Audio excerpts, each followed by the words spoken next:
it away while they're playing so you don't get scratched. Okay. We had like Noah's Ark when we were little kids. Like, Yeah, people say the rule of 3. Hers was like the rule of 2. If we have one of it, we always need a second. So there was 2 dogs, 2 tortoises, 2 rabbits. Sorry. Why don't you turn it off and put it up for a little bit, honey? Okay, go ahead. Let Shawnee film too. Okay. Sean, do some things for the camera. You get a package that, you know, the purple bit. Yeah. And you mix it in there and then put it's like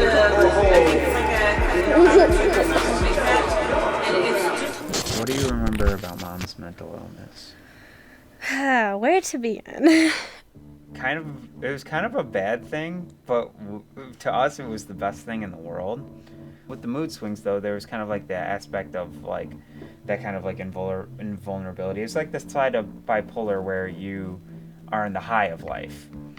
And I remembered because of that she was so terrible with money. But I remembered when we would go out to the mall and it'd just be like, oh, you want to see that movie? Okay, bought it. Oh, you guys want to buy ice cream? Those little Ben and Jerry's every night. Oh my god, I forgot. Yeah, She used to take us out to Pops. We would always get. It was like we'd have like Ben and Jerry's like 3 nights a week. I know. Oh no, it was more than that, Oh, probably. yeah, it was probably like 4 or 5 nights a week. Well, you remember she took us to see Narnia like 5 or 6 times? I think it was like 7 times. Yeah. And then she used to think that she saw ghosts and that she would call me up in the middle of the night and be like, baby, did you like have this connection with this one woman? Did you have the dream about her? I think she passed on. I was like, Mom, that's your boss and she's still alive. And like, that's a big thing. I remember she'd have her more violent fits where she'd black out and wouldn't remember the next day.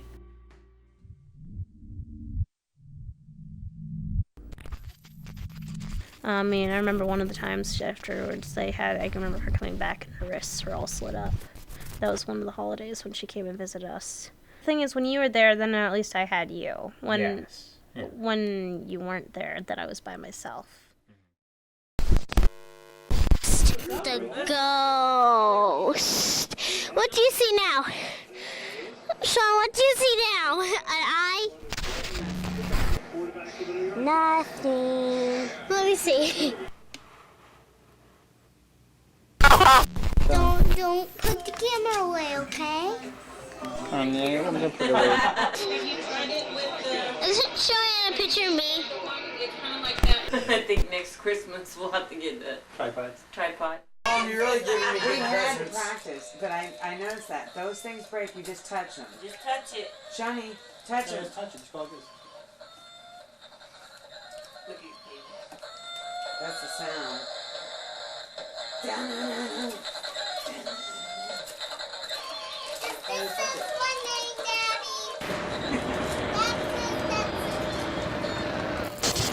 She will, starting off from like a little kid, she would talk about multiple suicide attempts because she tried to commit suicide multiple times. Most of the times was because she tried to overdose with pills. Although she did, I don't know if you remember, but That's the only one she ever showed me was the scar on her wrist. Yeah, from when she was younger, when she tried to I think she was like 16 or 17, something like that. How did you feel when you first heard of our mom passing? The weirdest thing was the first feeling I had was relief. It was just the fact of all the times when she was just being ridiculous and all the suicide attempts she'd had in the past, where I was just like, now I don't have to worry about it anymore. Mm-hmm. I felt guilty that I was relieved because I was just like, I shouldn't feel relieved because this is wrong. Like, she's gone. I shouldn't feel this way.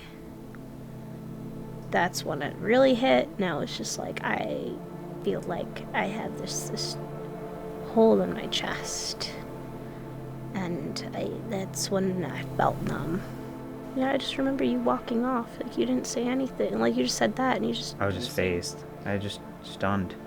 And I just walked in my room, and I just stared at the wall. I laid down, and I just stared, blank. That was the stage of denial I was in. I just went through, like, the stages of grief, and for me, everybody, all my friends, I had probably 30 people text me, like, within the hour, and probably within the 15 minutes, honestly. I had, like, 30 people text me, and they were all good, close friends, and they were just, like, all apologizing. I had even, like, old friends text me, and, like, you know, everything. And I was just like, I just don't want to hear it. Like, I was like, listen, just leave me be. I don't want to hear it.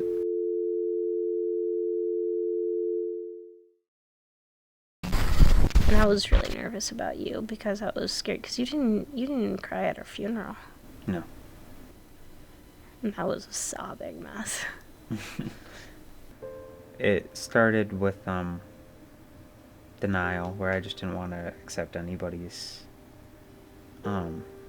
apologies or anything. And then it also kind of went into the thing with the funeral too, where I think her being cremated didn't help very much at all, because for me it was such an intangible thing. You have a piece of dust here, and it's like me being in the denial process, it's like, that's not your mom, that's dust. Because looking at perfume bottles filled with ashes is just not the same. Yeah, not knowing and not hearing from her and just her being gone, you just kind of wonder why was it and if it was your fault. But you gotta go on knowing that you can't blame yourself. But then it comes to you growing up and maturing as a person and saying, you know, it's beyond me, and saying you can't control or change things that have already happened. And then you kind of come to terms and live life with the connections you have now because of it, though. I mean, I really do think she was hurting. And I don't know if she's somewhere else or not. But I know at least she's not in pain anymore. And that's the good thing.